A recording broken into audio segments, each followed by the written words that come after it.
Nagmumula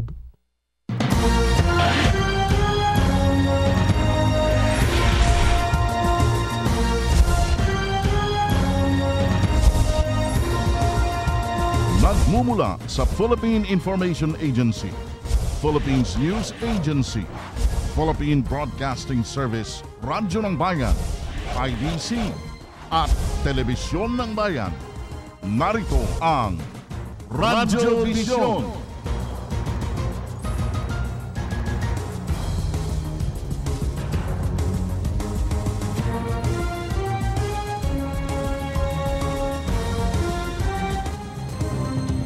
Zarina, pakinggan at panoorin mo ito. To better manage public information, a law should be passed, I'm addressing to Congress, to create the People's Broadcasting Corporation, replacing PTV4, the government-run TV station, which now aims to replicate international government broadcasting networks. Teams from these international news agencies, and like to mention that those interested, BBC, are set to visit the country soon to train people from government-run channels to observe, ito ang gusto ko, total pera naman ng tao, to observe editorial independence through innovative programs and intelligence treatment, analysis of reports, as well as the development of national and international significance. The Government's Bureau of Broadcast Services, better known as the Radyo ng Bayan, shall undergo upgrading to make it financially viable and dependable for accurate and independent and enlightening news and commentary.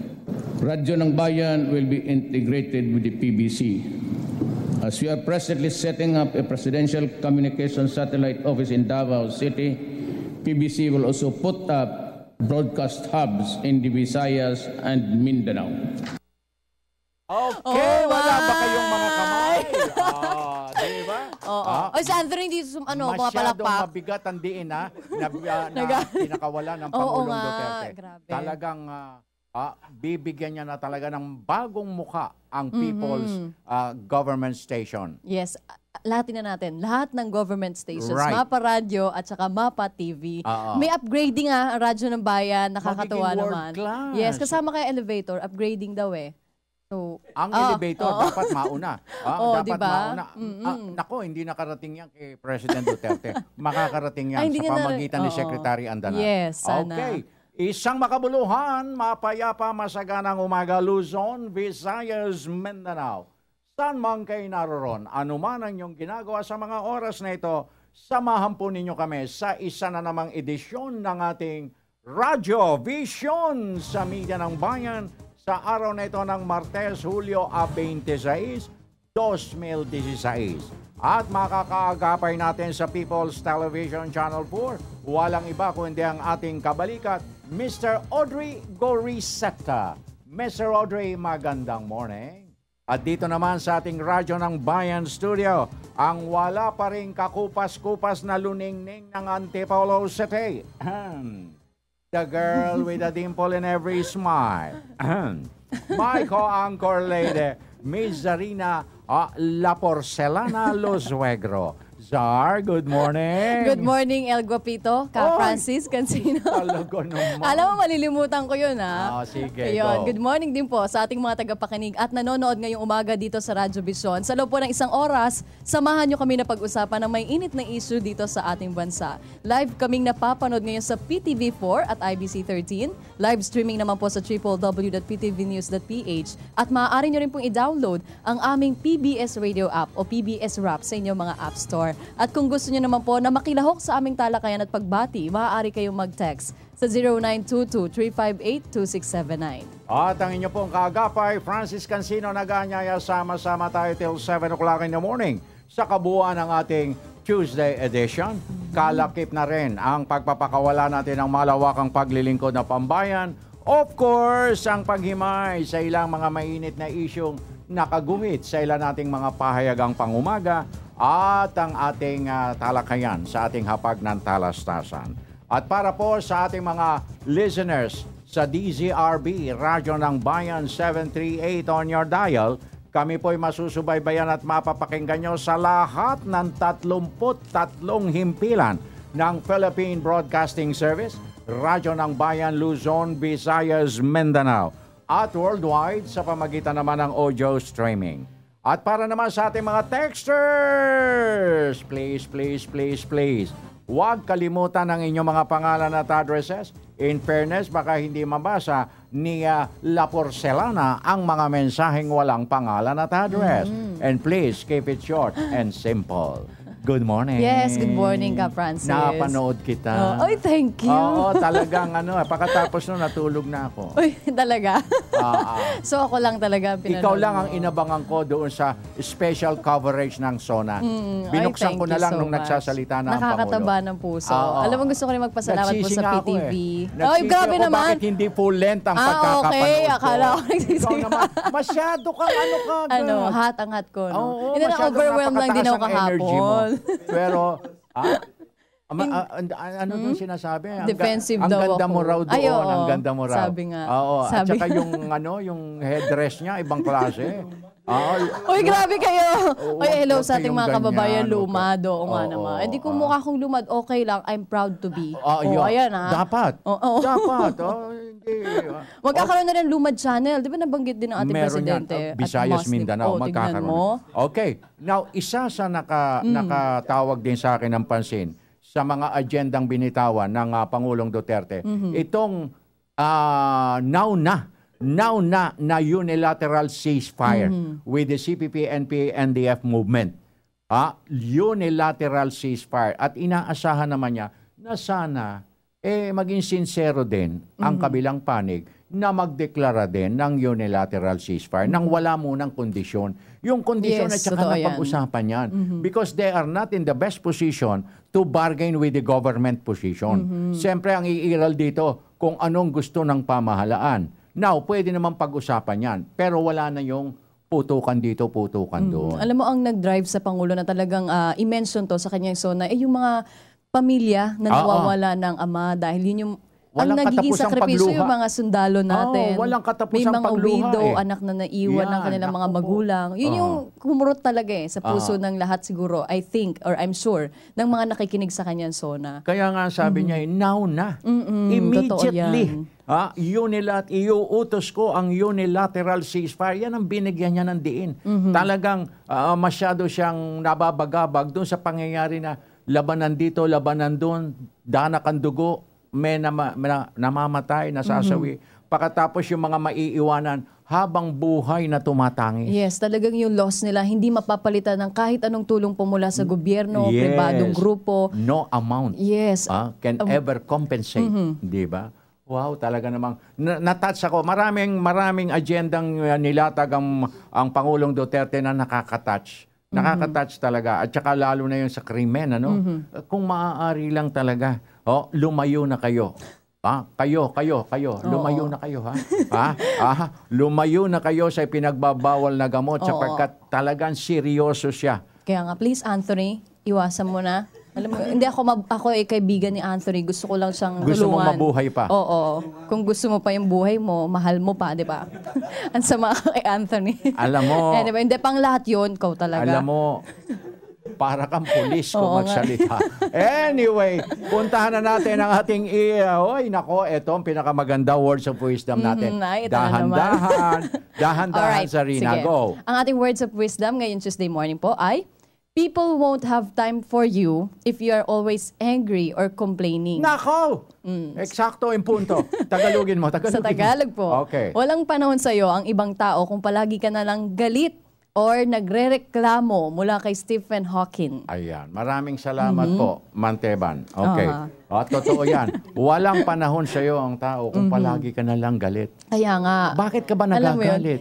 Ako na ba? Anthony, halimbawa. Ako ba yung ano mo? Bakit galit na galit Ako kang ba nang tinatanong mo? Oo, kasi akmado sa'yo to eh. Hindi, wala pong galit na nakangiti. Tingnan mo, Anthony, magbago ka na. Oo, di ba? pero Walang galit na nakangiti. Iba yung dating ng mata mo.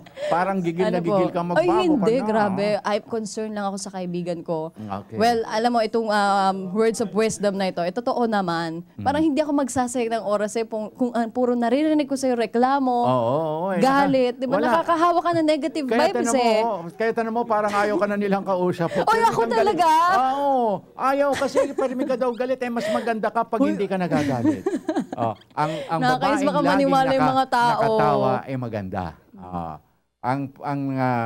Ang babaeng laging galit, pangit. Pangit. Di ba? Pangit mo? Kaya tinan mo. Anthony, puntahan na natin ang ating pong unang bulusok ng mga balita on a Tuesday. Andyan ang ating Miss Jeng Margareo at Mr. Audrey Goriseta. Go!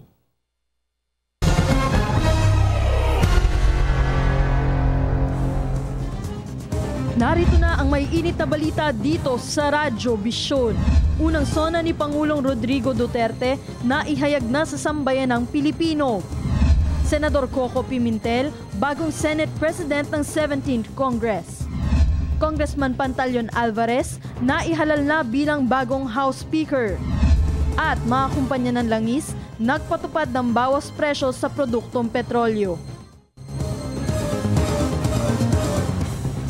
Magandang umaga Luzon, Visayas at Mindanao. Naihayag na nga ni Pangulong Rodrigo Duterte ang kanyang kauna-unahang State of the Nation Address sa sambayan ng Pilipino.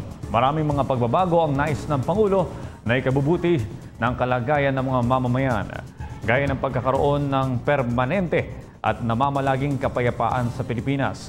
Sinabi ito ng Pangulo matapos niyang i-anunsyo ang pagkakaroon ng unilateral ceasefire sa pagitan ng pamahalaan at ng CPP, NPA, NDF sa kanyang unang State of the Nation Address. Bukod sa unilateral ceasefire, naging paksa rin ng Pangulo sa kanyang sona ang mabigat na daloy ng trapiko, tax reforms at ang pinaigting na kampanya laban sa illegal drugs at illegal mining.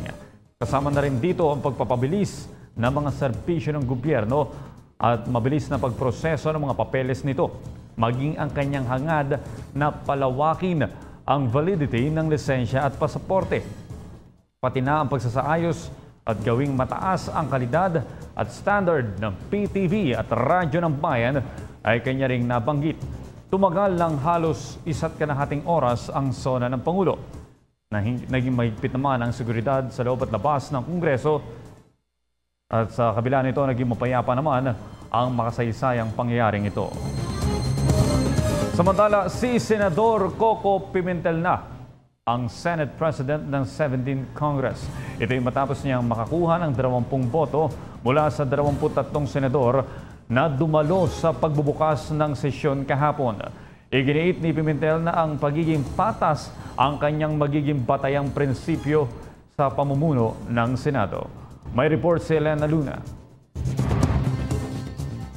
Sa pamamagitan ng 20 boto, nahalal si Senador Aquilino Coco Pimentel III bilang Senate President. Ang 20 boto rin na ito ang naglagay kay Pimentel sa kasaysayan ng Senado bilang kauna-unahang anak ng Senate President na naging Senate President din. Makasaysayan rin ito para sa Mindanao. Sa unang pagkakataon, hawak ng taga Mindanao ang 3 mataas na posisyon sa gobyerno, ang Pangulo, Senate President at House Speaker. If we follow the mantra, the poorest first, the poor second, then we will never go wrong.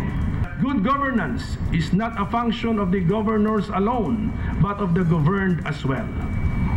Thus, even in the passage of laws, which is our primary duty, we should always keep the doors of our legislature and our legislative committees open to suggestions coming from the people for the enactment of certain legislations that will promote the general welfare and enhance the common good. Si dating Senador Franklin Drilon ang naging Senate President pro tempore, habang Senate Majority Leader si Senador Tito Soto. Si Senador Ralph Recto, na nakatapat ni Pimentel sa nominasyon bilang Senate President, ang naging Minority Leader. In the Senate dynamics, minority should never be automatically equated as opposition, for it is a false characterization of its role. I would rather see its role as guardians of the public interest, which fully guide its actions here. Sa opening session ng 17th Congress ng mataas na kapulungan, kumpleto ang lahat ng senador maliban kay Senador Alan Peter Cayetano. Samantala, aabangan naman sa mga susunod na araw ang pagtatalaga ng mga mamumuno sa mga komite ng Senado. Para sa PTV News, Elena Luna. Sa mababang kapulungan naman, naluklok bilang bagong House Speaker si Davao del Norte Representative Pantaleon Alvarez. 251 na mababatas ang pumabor kay Congressman Alvarez, 8 ang naging boto kay Ifugao Representative Bagiliat, samantalang 7 naman ang bumoto kay Quezon Representative Danilo Suarez. 21 mababatas naman ang nag-abstain. Si dating House Speaker Feliciano Belmonte Jr. ang nagnomina kay Congressman Alvarez. Nanumpa naman bilang House Speaker si Alvarez kay Kabuhayan Party List Representative Dennis Luangan, ang pinakabatang miyembro ng Kongreso sa edad na 25. Samantala sa kauna-unahang pagkakataon, nakipagkamay ang isang PNP chief sa lider ng mga militanteng grupo na nagdaraos ng isang rally para sa State of the Nation address ni Pangulong Rodrigo Duterte. Paliwanag ni PNP Chief Ronald Bato de la Rosa, ramdam niya ang pagiging kaisa ng mga militanteng grupo sa tunguhin ng pamahalaan. Ang ulat mula kay Waywaya Makalma. Inaasahan na ni PNP Chief Ronald Bato de la Rosa na magiging mapayapa ang unang ulat sa bayan ni Pangulong Rodrigo Duterte. Ito ay sa kabila ng naghigpit ang PNP sa mga rallyistang nagrally o kanilang tinatawag na Solidarity Rally sa kahabaan ng Commonwealth Avenue at labas ng Batasang Pambansa. Sabi pa ni De La Rosa na sa kauna-unahang pagkakataon, ngayon lamang pinagbigyan ng mga pulis na magsagawa ng mapayapang rally at makalapit pa ang ilang grupo malapit sa Batasang Pambansa. Very peaceful zona. Paliwanag dito ni De La Rosa na naramdaman nila ang simpatya ng mga grupong nagrally na atuwang nilamang ito sa gobyerno. Ilang oras bago ang State of the Nation address ng Pangulo ay nag-inspeksyon si De La Rosa sa kahabaan ng Commonwealth Avenue na kung saan nakausap niya si bagong Alyansa Makabayan Secretary General Renato Reyes at ilan niyang mga kasama. Sabi ni Reyes na ito ang unang pagkakataon na mayroong isang PNP chief na kanyang nakausap at nakamayan pa sa mismong araw ng SONA. Maganda nga ho ito na maluwag yung daanan, wala akong napeperwisyo. Dahil wala naman po yung mga nakaharang na tulad nung dati. Kung gusto ninyo, pawain ko yung mga pulis ko. Huwag na mag-standby dyan para basta nandiyan lang kayo, di ba? Sumpuan naman ito. We guarantee po na tinitiyak namin magiging mapayapa at maayos po yung ating rally ngayong umaga at ngayong hapon. Napakaganda ito. First time ito. History po ito. History ito. Ngayon pa lang ang mangyayari ito. Sa kanila sir, next year sila na ang nasa loob. Oo. Kayong nasa labas. Lahat naman tayo Pilipino. Bakit tayo magpapaluan, di ba? Bakit tayo mag-aaway? Pareho mo tayo mga Pilipino. Pareho tayo mahirap. Wala namang mayaman sa atin. So, intindihan lang yan. Kung intindihan lang yan. Maganda ho na nangyari to kasi ako 1992 pa sumasama na ako sa rally sa SONA. Ngayon pa lang kami makakatungtong sa Batasan Road. First time po talaga to para sa amin. Pagkatapos nito ay nagtungo sa Tactical Command Post si PNP Chief. Kasama sina OIC NCRPO Chief Oscar Albayalde at QCPD Director Senior Superintendent Guillermo Eliazar.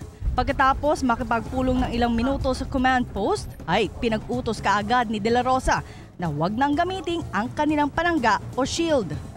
Yung mga CDM members natin na nakahawak ng shield meron, tanggalin nila yung shield, ilagay lang sa sandal lang kung saan, then nandiyan na, mag-relax na sila dyan. Huwag sila magpakita na ready sila, parang aggressive stance. Pakita natin na we don't mean to harm anyone.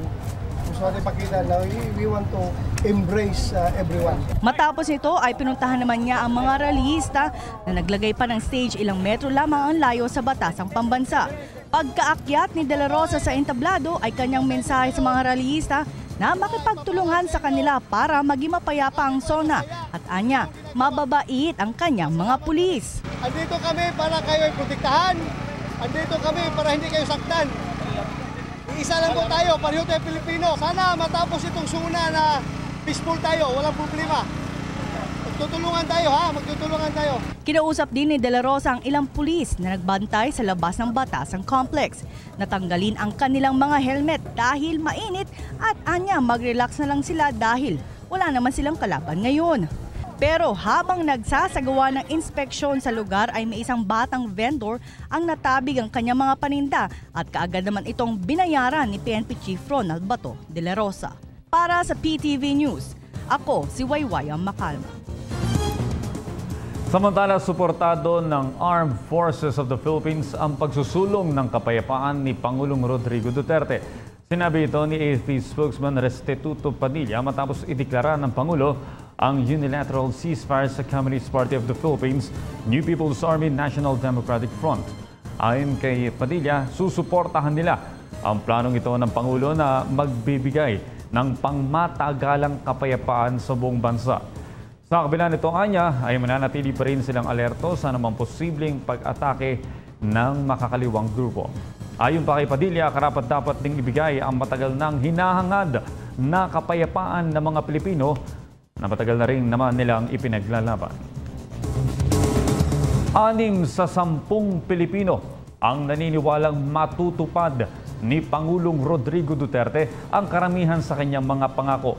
Ito ay ayon sa survey ng Social Weather Stations o SWS.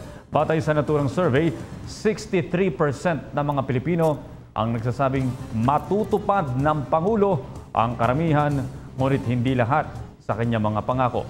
22% ang nagsabing nearly all o halos lahat ng pangako ay kanyang matutupad, habang 41% naman ang nagsabing most o karamihan sa kanyang mga pangako ay matutupad.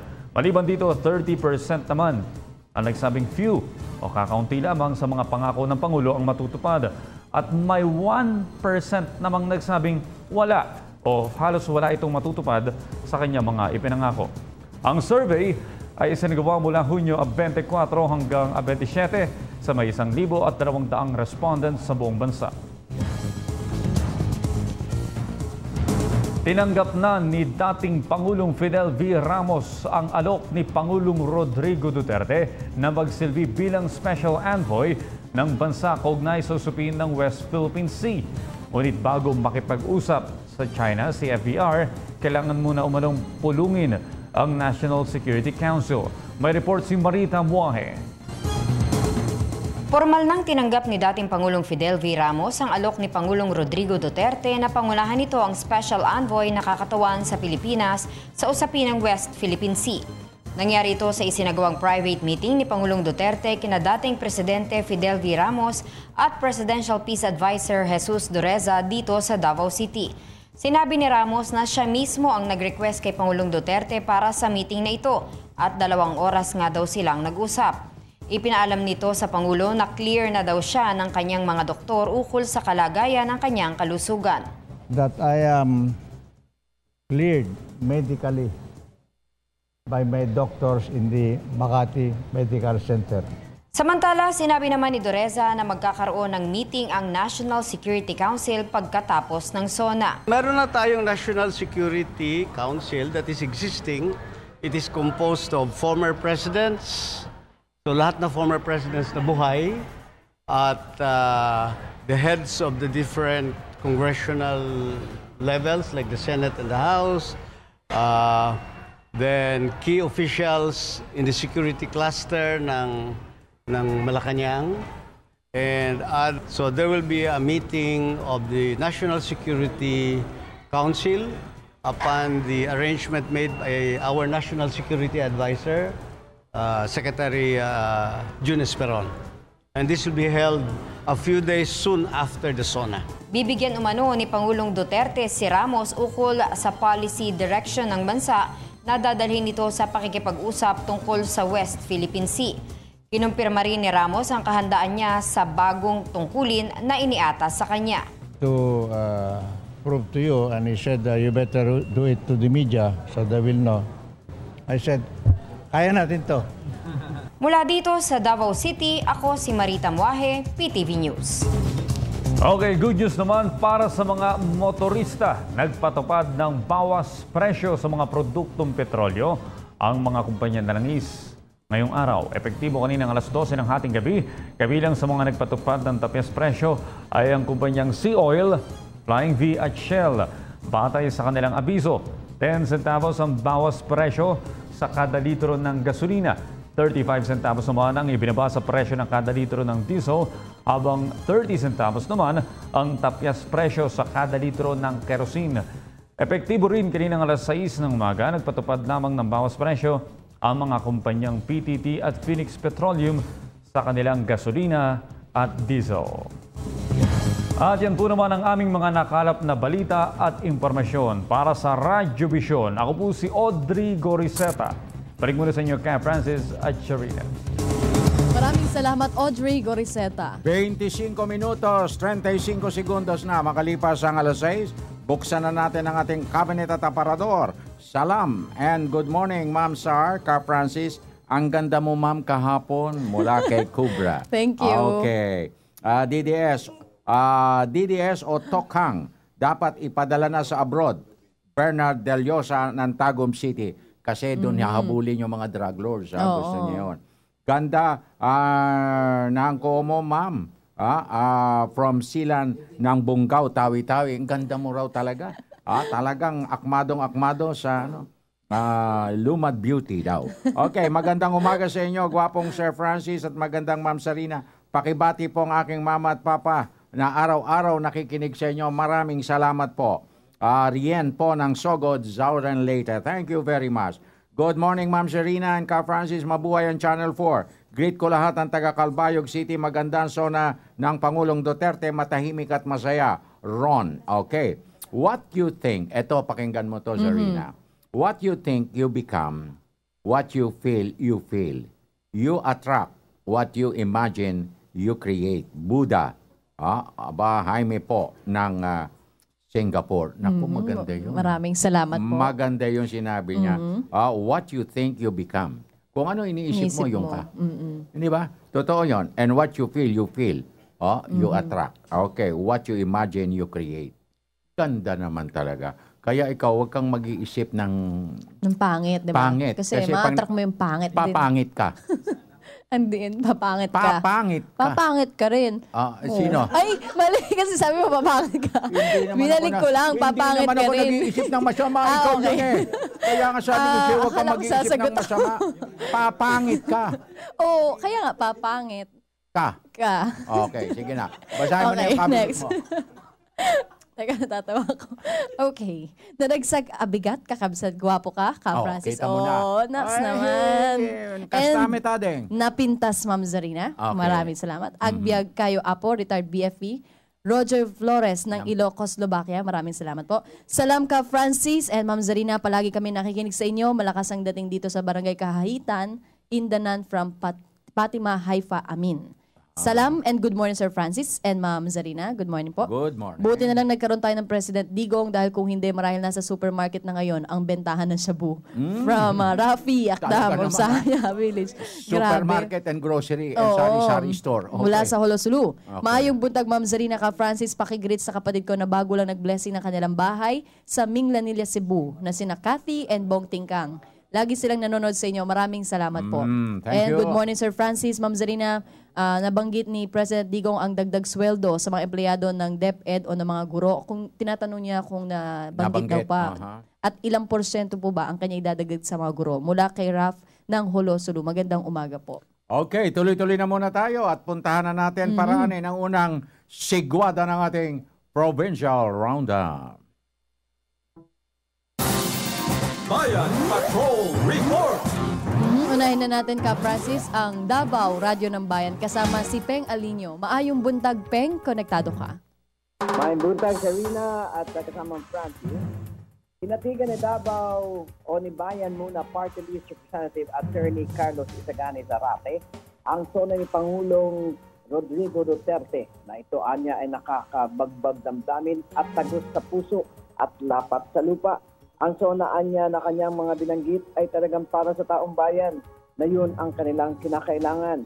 Ang deklarasyon umano o anya ng unilateral ceasefire ng CBP, NPA, NBF ay isang mainit na katanggap-tanggap at ang sinasabing subsequent release ng political prisoners ay isang napakalaking pagtitiwalang talagang matatanggap nating lahat, at ito ay pagsisimula ng formal na peace negotiation at ito ay matutugunan na kung saan ang pinakaugat nito ay ang natawag natin na armed conflict. Samantala, si Attorney Man Scarpio, asawa ni Davao City Mayor Inday Sara Duterte, ang dumalo sa State of the Nation address zona ni Pangulong Rodrigo Duterte matapos na pinayuhan ng alkalde na kailangan nito magpahinga ng ilang araw sa ospital.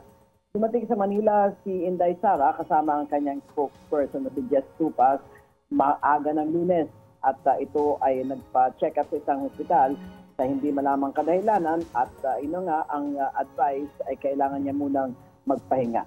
Si Mayor Inday Sara, ang representante ng ina nitong si Elizabeth Zimmerman at ng kanyang mga kapatid na si Davao City Vice Mayor Paulo Duterte at bunsong kapatid nito na si Sebastian Duterte, na una nang sinabi ng Alcalde Biernes na hindi pa ito sumasagot sa kanyang mensahe sa Viber. Bagaman maring sinabi naman ng Alcalde na nais ng marinig sa zona ng ama ang pagbabago at tutuparin ng kanyang mga pangako sa kanyang pangangampanya at kung paano na ang kanyang sinasabing ay makatotohanan ang makita at pagbabago at development sa buhay ng mga Pilipino at ng bansang Pilipinas. Para sa Radyo Vision, Peng Alinio ng Davao City, Media ng Bayan. Maraming salamat, Peng Alinio. At mula po sa Davao Radyo ng Bayan, narito naman po ang Hingoog Radyo ng Bayan kasama si Merly Ledesma. Magandang umaga, Merly. Konektado ka. Payong buntag, sinabi ni Councilor Miguel Paderanga, tatalakayin sa sesyon ng Konseho ngayong umaga ang komprehensibong draft ordinance ukol sa curfew hour. Dahil ang dating ordinansa ay walang responsibilidad ang mga magulang o guardian sa panahong mahuhuli ang mga minor de edad. Layunin nito ay para sa kapakanan ng mga kabataan at hindi upang sakalin ang kanilang karapatan. Sa panahong mahuhuli ng unang pagkakataon ng anak, ang magulang o guardian ay gagawa ng community service sa kanilang barangay. At sa pangalawang pagkakataong mahuhuli ay magtatanim ng 10 seedlings ng punong kahoy batay sa lugar na tutukuyin ng Environment and Natural Resources Division ng pamahalaang lungsod. At sa pangatlong beses na mahuhuli ay 20 seedlings ng punong kahoy ang itatanim, subalit kung palaging mahuhuli ay pipigilin ang kanilang benepisyo lalo na sa mga kasapi ng 4Ps at iba pang serbisyo ng gobyerno hanggang matutupad ano ang ipapagawa. Para sa Radyo Vision, ito po si Merlilia Ledesma ng Hingoog Sari, Media ng Bayan. Maraming salamat, Merly Ledesma. At magtungo naman po tayo sa Batanes Radyo ng Bayan kasama si SP Argonza. Magandang umaga, SP. Konektado ka. Magandang umaga. Ilulunsad ng Batanes General Hospital ang bicycle race na tatawaging Cycling for a Healthy Life sa August 9 na isa sa napiling activity para sa taunang paggunita ng kagawaran ng kalusugan sa National Hospital Week simula August 5 hanggang 12 ngayong taon. Ang bicycle race ay gagawin sa ika-9 ng Agosto mula sa harapan ng Provincial Capital Batanes hanggang Mahataw Plaza at pabalik para sa mga kababaihang sasali na may 12 kilometro ang balikan. Sa mga lalaking sasali hanggang Ivana Plaza na may 28 na kilometro ang balikan. Layunin ng nasabing activity na matulungan ng mga Ivatan na magkaroon ng malusog na pangangatawan na magdudulot ng malusog na pag-iisip para lumayo sa anumang sakit. Kabilang na ang paghikayat sa mga mamamayan para sa Smoke-Free Batanes at pag-obserba ng National Lung Month at National TB Month.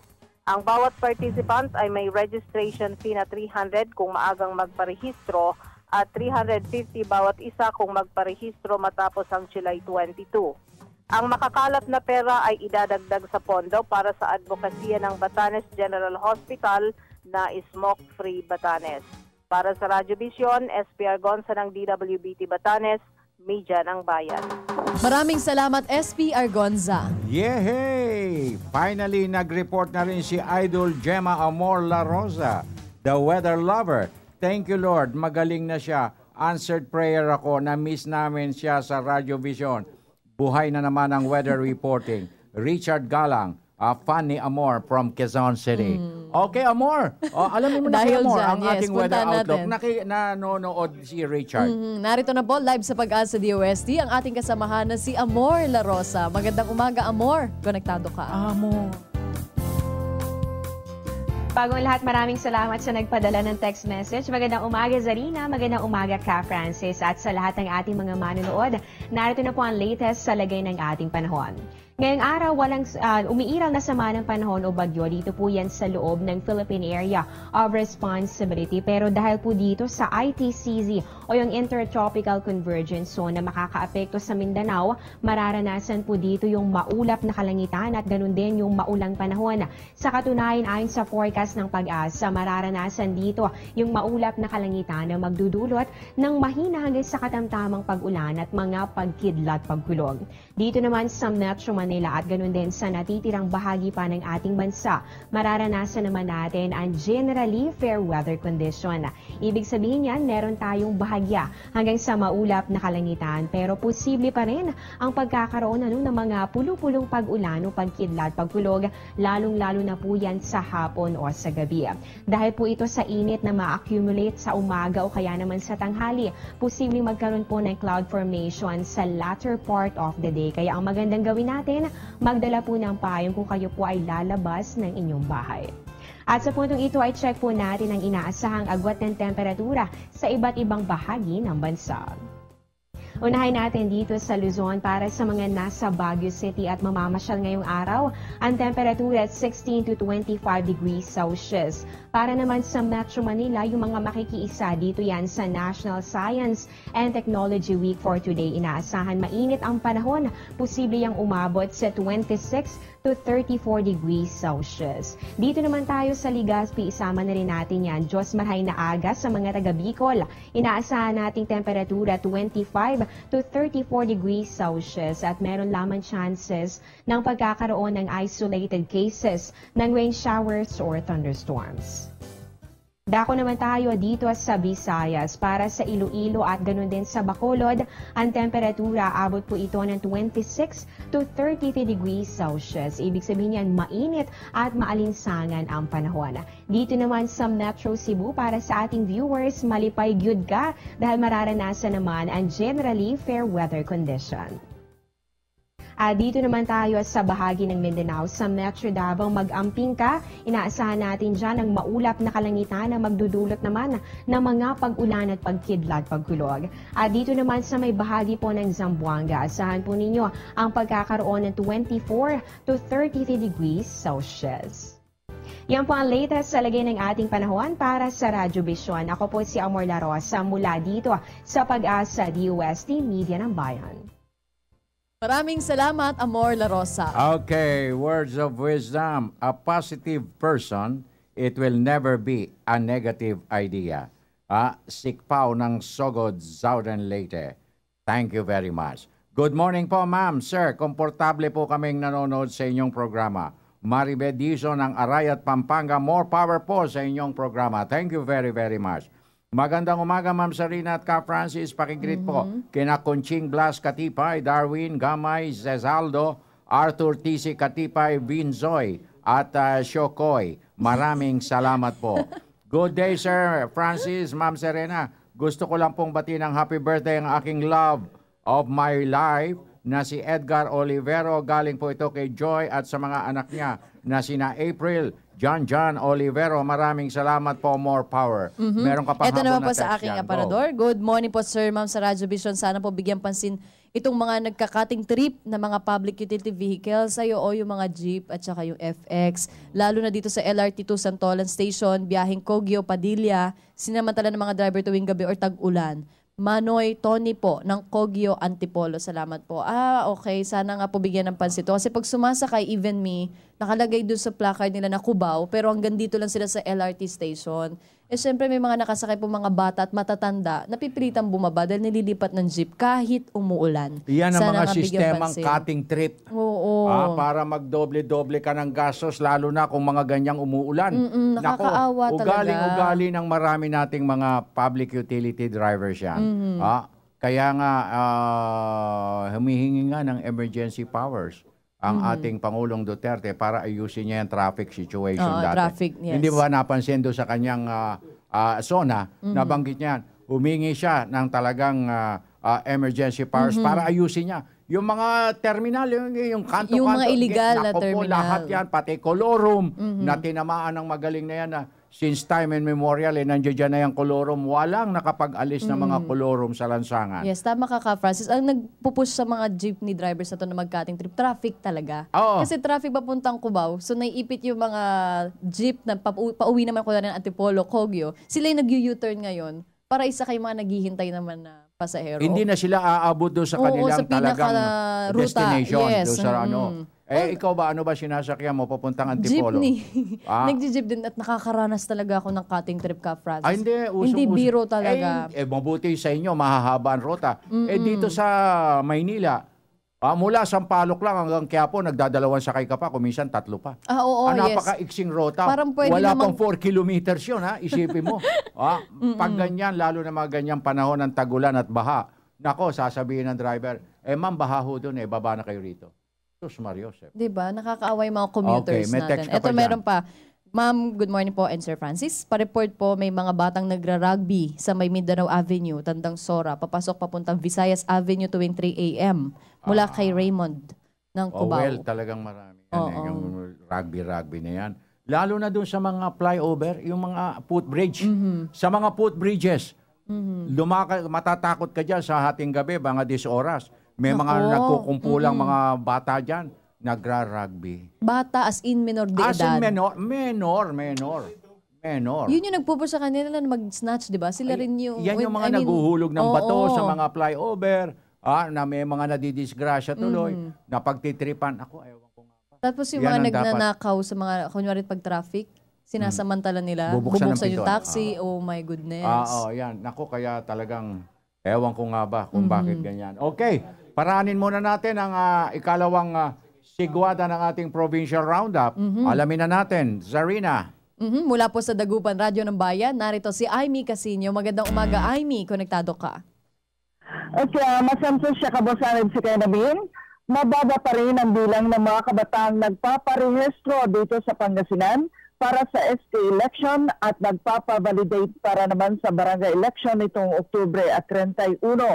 Ayon kay Dagupan City Election Officer na si Attorney Erickson Oganeza, sa buong Pangasinan ay nasa 10,271 ang nagpaparehistro ng mga kabataang edad 15 hanggang 17.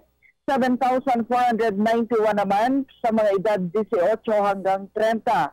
2,000 naman ang nakapagpa-reactivate na. Dito naman sa lungsod ng Dagupan, nasa 514 pa lamang na kabataang edad 15 hanggang 17 ang nakapagparehistro habang 472 sa edad 18 hanggang 30 na karamihan pa sa mga ito ay nagpa-reactivate. Ganun pa man, inaasa nilang madadagdagan ang bilang nito hanggang sa huling araw ng registration ngayong July 30, 2016. Paniwala nito na maaaring nawawala ng interes na magparehistro ang ibang kabataan dahil hindi naman daw sila makakatakbo bilang SK officials dahil sa itinakda ng bagong batas na ang pwedeng kumandidato ay mga kabataang edad 18 hanggang 24 lamang. Paalala ni Oganesa na mag-umpisa ang Comelec Ganda na Oktubre 1 hanggang Nobyembre 7 ng kataong kasalukuyan. Ang filing naman ng Certificate of Candidacy ay sa October 3 hanggang October 5 at sa October 21 to 21 naman ang campaign period para sa SK at barangay elections. Para sa Radyo Vision, Aimee Casino, Dagupan City, Media ng Bayan. Maraming salamat, Aimee Casino. Okay, tuloy-tuloy tayo. Radyo ng Bayan Baguio with Andre Amadeo. Andre, naimbagabigat kakabsat, konektado ka. Naimbagabigat Francis and Sarina, inaasahang pangungunahan ni DENR Secretary Gina Lopez ang pagdaraos ng Cordillera Environmental Summit na magsisimula bukas sa lungsod ng Baguio. Ang 3 araw na summit ay may kakibat na temang Fostering Responsibility in Integrated Solid Waste Management na nakatuon sa panawagan ng kalihim para sa pagpapatupad ng mga summit upang malaman ang tunay na sitwasyong pangkalikasan sa mga lalawigan at rehiyon. Ang naturang aktibidad ay alinsunutin sa selebrasyon ng World Environment Month at dadaluhan ng mga opisyal ng kagawaran, mga tagapamuno ng mga lokal na gobyerno, partikular na ang kanilang solid waste management focal persons at iba pang sektor ng lipunan. Si Kalim Lopez ay nasang dadalo at magbibigay ng kanyang mensahe sa summit, partikular na sa pagbubukas ng programa. Ang kalihim ay kilalang isang anti-money advocate na inasang pagtutunan ng pansin ang pagkakaroon ng pagbabago sa kalakaran ng mga kumpanya ng minahan at ipakitang sila ay responsableng mga minero at may kakayahang tumugon sa mga kaukulang standards upang mapagpatuloy ang kanilang mining operation sa bansa. Para sa Radyo Vision, Andre Amadeo ng Baguio City, Media ng Bayan. Thank you very much, Andre Amadeo, Radyo ng Bayan, Davao. Alam mo, gustong-gusto ko sanang makausap natin sa ating edisyon ngayon, ang ating butihing Secretary Jesus Doresa, kaugnay ng peace process, no? Siyang itinalaga dyan sa peace process sapagkat gusto nating malaman yung mga maring nitty-gritty dito sa unilateral ceasefire between CPP, NDF, NBA movement, no? Yes. At ano kaya, magiging sincero kaya yung kabilang panig? Maganda sana kung makokontak natin si Secretary Doresa maya-maya. Magandang umaga, Secretary. Dito po kami sa Radyo Vision. We're at calling marami na. pong naghihintay. Ayan. Okay. Tuloy-tuloy. Oy, Wi-Fi daw. Oy, nako, nabanggit niya yun kahapon. Libreng Wi-Fi sa lahat ng mga pampublikong lugar. Yan para happy na daw lahat. Para happy. Okay, ito yung mga lugar Nandito. Sabi niya, library, sa school, park, or plaza, tas even sa mga terminals, gusto niya magkaroon ng Wi-Fi access for free. Lalo na sa mga airports. Ayan, mga terminals, daming airport mula Luzon. At talagang kailangan naman na free ang access natin sa Wi-Fi para lalo na doon sa mga nasa lansangan pirmi, no? Nasa mga public places, at least well-informed ka kung sakasakali. Yun lang, sana gamitin nila ng maayos ito nga Wi-Fi access natin. Kaso kasi yung iba talagang puro FB, baka may mag-download pa ng movie, nakakabagal yun. Wala tayong magagawa. Ang sama ko, di ba? Alam mo naman, huwag mo na kagad pagalitan. Ngayon pa lang sila makaka-access ng libre. Ikaw naman. Basta kailangan inform lang sa balita. Mas magandang gamitin yon. Good morning, ma'am, sir. Sana po supportahan pa ang inyong station, ma'am. Okay, yes, thank you. Good morning, Ka Francis. Ang galing ng Pangulong Digong. Sana supportahan nating lahat ang programa niya. Kagawad Medina po ng Barangay Zone 1, Digos City. Okay. Magandang umaga mga idol. Hanga ako sa tandem niyong dalawa. Maraming salamat po sa inyong pagtitiwala. Thank you. Good morning, Ma'am Serena and Ka Francis. Mabuhay ang Channel 4. Greet ko lahat ang mga taga Calbayog City. Magandang zona ni Duterte. Matahimik at masaya. Ronald Antivo ng Calbayog City. Good day po from Antique Province. Okay. Good morning po, ma'am. Bakit po kaya mahirap ng internet connection? Ayun na. Ayan, problema. Mahabang usapin yan. Ito naman po sa aking aparador. Good morning, ma'am. Sir, greet lang po kami dito sa Mati, Davao Oriental. MJ Ashley, maraming salamat po. Hello sa inyo dyan. Go PTV4, pang-international na kayo soon. Good luck. Bong Sevillano ng Davao. Magandang umaga po sa inyo dalawa. Ang galing po ng sona ng ating Pangulong Digong. Bert Ebero ng Davao. Good morning, ma'am and sir. Nanonood po ako ngayon dito sa Davao City. Si Bintong po ito. Maraming salamat. Okay, at alamin muna natin ang daloy ng ating mga sasakyan sa mga pangunahing lansangan ng Metro Manila para sa ating traffic update for today with MMDA Metro Base JC Domingo. JC, magandang morning. Konektado ka. Magandang umaga po sa inyo, Sir Francis at sa ating mga taga-piting. Narito po ang kalagayan ng trapiko sa mga oras na ito. Sa kahabaan ng EDSA southbound, bibigat po siya magmula Balintawak pero tuloy-tuloy po ito magmula Balansangin. Bibigat po ito pagdating ng West Avenue hanggang Paramount at tuloy-tuloy po ito hanggang Quezon Ave. Ngunit bibigat po ito pagdating ng Timog hanggang Buendia southbound. Pagkatapos po ng Buendia southbound, tuloy-tuloy po ito hanggang Macapagal Boulevard. Dumako naman po tayo sa EDSA northbound mula FB Harrison hanggang Tramo ay may katamtamang bagal na po ang daloy ng trapiko. Bibilis po ito pagdating ng Cruz hanggang Malibay at Magallanes flyover. Ngunit babagal po ito pagdating ng Buendia hanggang Guadalupe northbound. Bibilis po ang daloy ng trapiko mula Pioneer hanggang Ortigas flyover. Ngunit babagal po ito mula White Plains hanggang EDSA Santolan. Pagkatapos ng EDSA Santolan ay bibilis na po ito patungo ng Nepa Quart, tuloy-tuloy hanggang Balintawak northbound. Dumako naman po tayo sa C5 Katipunan southbound. Old Balara hanggang Saverville Avenue ay mabilis po ang daloy ng trapiko, ngunit babagal po ito pagdating ng Aurora Katipunan hanggang Libis southbound. Bibilis po ito paglagpas ng Green Meadows patungo Ortigas Avenue, ngunit babagal po ito pagdating ng J. Vargas hanggang Global City Fort Bonifacio. Sa dumako naman po tayo C5 northbound, mabilis po ang daloy ng trapiko sa mga lansangan na ito. Sa Commonwealth naman po, sa may Regalado westbound po ay mabigat na po ang daloy ng trapiko. Tuloy-tuloy po ito pagkatapos po ng Regalado hanggang St. Peter. Babagal po ito magmula Luzon hanggang Pilcoa westbound. Sa Quezon Ave naman po, sa may dako ng westbound po ay mabagal na rin po ang daloy ng trapiko. Tuloy-tuloy po ito pagdating ng Araneta, ngunit babagal po ito pagdating ng Santo Domingo. Paalala sa ating mga motorista, ngayong araw ng Martes, ang number coding scheme ay pinagbabawal ng pagbiyay ang mga plaka nagtatapos sa 3 and 4. Para sa karagdagang traffic advisory at emergency assistance, maaari po kayong tumawag sa MMDA Hotline 136. At yan ang pinaka-latest traffic update mula dito sa tanggapan ng MMDA Metro Base. Ito po si JC Santo Domingo, nag-uulat.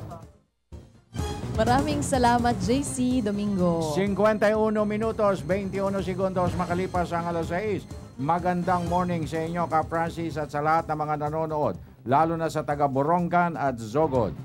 From Jimmy Sabandal of Adventist Hospital sa Davao City. Thank you very much. Okay. Ito naman po sa... meron ka pang text? Yes, meron pa, Okay, Ka Francis. go. Good morning, Sige na, sir, ma'am. okay na. Ito na po ang tunay na pagbabago ng Pilipinas. Lahat-lahat ng presidente siya rin ang trusted at honest. Sana ibigay ng mga bangsamoro ang hinihingi nila almost 40 years from now. Inshallah, mabuhay ang mahal namin presidente. Mula kay Mantan ng Siasi, Sulu.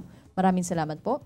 Sona ni PD30, naging malaman at makulay dahil parang siya na mismo ang nakikiusap sa bayan. Walang pasaring sa mga nagdaang administrasyon, bagkus pagkakaisa at pagtutulungan ang hangad. Damo nga salamat, Junjun Kalong ng Barangay Rawis ng Vilmas Kitchen, Calbayog City. Konektado ka. Thank you po. Alam mo, isa sa talagang nakatawag ng damdamin ng ating mga mamamayang nakikinig sa kanyang SONA kahapon, ang Pangulong Duterte, yung hindi siya mapaghiganti, hindi siya mapagsisi. Yes. Hindi na niya sinisi yung mga nakalipas kung ano man ang iniwan sa dinatnan niya sa Pilipinas, tanggap niya, walang sisihan. Kumbaga, hindi na siya nagparunggit kung kani-kanino na merong pagkukulang na ganito, na merong ginawang masama. Wala. Basta't ang kanya, ipagkakaloob niya ngayon ang isang malinis na pamahalaan. Na gobyerno. At saka kasi sabi niya, pagka nag-hold ka talaga sa past mo, hindi ka makaka-move on eh. Hindi ka makaka-move forward sa iyong buhay. Kaya nga, ang nakalipas na. Oo, tama Hayaan na yun. na natin yun. Wag na tayo manisi. Ang harapin natin yung ngayon at yung darating. Kaya, at makiisa tayo Hindi naman pwedeng siya lang. Hindi naman pwedeng ang gobyerno lang po. Panawagan din niya yan. Oo. Walang sino mang leader ang nagtagumpay ng hindi sinusuportahan ng bawat mamamayan. Totoo. Kinakailangan yan. Katulad dito sa atin. Kaya hindi natin alam kung magtatagumpay ka kay Cosme dahil siyempre parang nasa words of wisdom tayo. Hindi lahat sumusuporta sa'yo. May isa pang maganda. Okay, sige. Yung ihabol tax mo reform. Ihabol mo. Yan. Ito na nga yung tax reform. Alam ba ni Mami Raquel yan? Yung tax reform, narinig niya. Okay, very good. Babawasan yung personal and corporate tax daw. Ako, yan pagbubuis Uy, maganda yun. Malaki ang buwis Alam mo ba, marami nagsasabi na yung pagbubuis na yan halos yung kinikita nila napupunta doon. Madagdagan ka man sa salary increase ng ilang porsyento, mas malaki naman ang porsyento ng buwis na ibinabayad mo. Ng income Kaya tax baliwala mo. rin, hindi ba? Kaya nga. Kung sakaling nadagdagan ka ng 100 pesos monthly, the yearly meron kang 1,200 na nadagdag. Ang buwis mo naman ay 900. Parang walang nadagdagan. Parang wala. Panload na lang yung naiiwan sa iyo. Naku po. Alam mo, nakakuha sila ng support, lalo na yun sa Senado and sa Kamara. Di ba nagpupush sila ng pagbabago sa ating tax system? O kung meron ng back ng President Duterte, may suporta na mula sa kanya at nabanggit niya mismo sa kanya yung SONA. Sana mapadali na po yung pagpasa ng pagbabago o reforma dito sa ating tax system. Mas mataas tayo sa Asia, no? Tama po ba? Sa lahat. Diba? Sa dito lahat. pinakamataas. Kaya nga ikaw, Zarina, lalo ka na single. Nako, ang dami mong ang laki ng tax mo pag single ka. Ganun. Wala kang mga personal So ano dapat gawin? Mag-asawa. Hindi mo na pala. Hindi, mali ako. Patay tayo. Yung pampayo ko kagad. Hindi kasi may mga personal exemptions. Okay. Pag meron alam mo, pag may nakinig mga sa'yo. dependent ka, mababawas yun. Malaki ang bawas noon. 4 ang atang dependent na mababaw. Kayong mag-asawa tsaka anak, mayroong napakalaki. Kung single ka, lahat bawa. Paano kung breadwinner? May ganun ba? Meron bang mga... laki ng sweldo mo. Hindi, grabe. Hindi, saan mo nakuha yan? Sa Channel 13. Wala nga Hindi pa nga pala. Naku, bakit ba?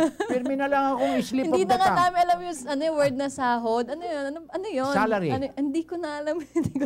Remuneration. Public service to. Public service. Hindi bale, pinagpapawisan ako. At saka kaya sabihin mo kay Cosme, in the soonest possible time, kilos. Kilos na. Kilos na. Baka mahunahan ni Anthony. Okay. So, ihabol mo na ang text bago tayo tuluyang pinid ng tabing. Yes, ito pa ka, Francis. Good morning po, Sir Francis. Ma'am Zarina, walang kalintulad ang SONA ng Pangulo. Napakaganda. Bong Mortel po ng Mugpog, Marinduque. Maraming salamat. Maraming salamat po. Yes, I appear to President Duterte for increase of GSIS, lower pensioners receiving 5,000 kasi kulang po sa mga family expenditure. Sana gagawin niya ng 10K. Sana daw. Gordon Amilasan. Yung mga GSIS. Yes, pensioners. Pensioners, okay. Good morning, Sir, Ma'am. Ito na po ang tunay na pagbabago mula kay Chassis ng Sulu. And ito naman po, magandang umaga, Ma'am Zarina, Ka Francis. Mabuhay ang Pangulong Digong at bawat mamamayan, taga Barangay Zone 1 ng Digos City kung saan nag-high school si Digong. Okay, habol ko lang. Morning, Kuya Franz at Ate Wib. Binabati ko ng advance happy birthday sa apo kong si Jeffrey Repasada dyan sa Antipolo City, taga Antipolo. Kabayan. From Mama Merced sa Lamanes, Barangay San Policarpio, Calbayog City. Salamat po, Kuya Franz. Ma'am, ang ganda mo. Sobra. Pati damit mo, ang ganda ng design. Rudy ng Baguio City. Lumad na lumad ang design. Okay, good morning po, Ma'am Sir. Greet ko po ng happy birthday si Elma mula kay Edgar Japon ng Mandaluyong. Thanks po. Gandang umaga sa inyo. Sana lang mabigyan din ng dengue vaccine ng Baguio. Lumulobo na ang bilang ng mga nagkakadengue sa aming syudad. More power sa inyo. Thank you very much. At patarating natin. Nakakarating yan sa ating Department of Health. Okay, and with that, Zarina. Yes, gusto ko po magpasalamat sa lahat ng mga nag-text, nakinig at nanood ngayong umaga dito sa Radyo Vision. Kung na-miss niyo po ang aming edisyon ngayong umaga, maaari kayong mag-log on sa youtube.com. Muli, ako po, si Zarina Lusuegro. Sa ngalan po ng ating kabalikat, Mr. Audrey Goriseta at sa Radyo Vision family, ang inyo pong kaagapay, Francis Cancino, nag-iwan ng isang mapayapa, masagana at magandang umaga. Have a beautiful Tuesday ahead of us. God bless until tomorrow. Maraming salamat po.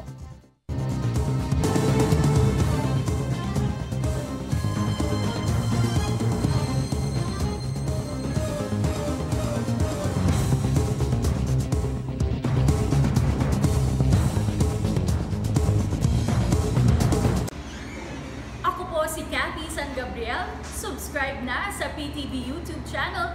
I-click lang po ang subscribe button.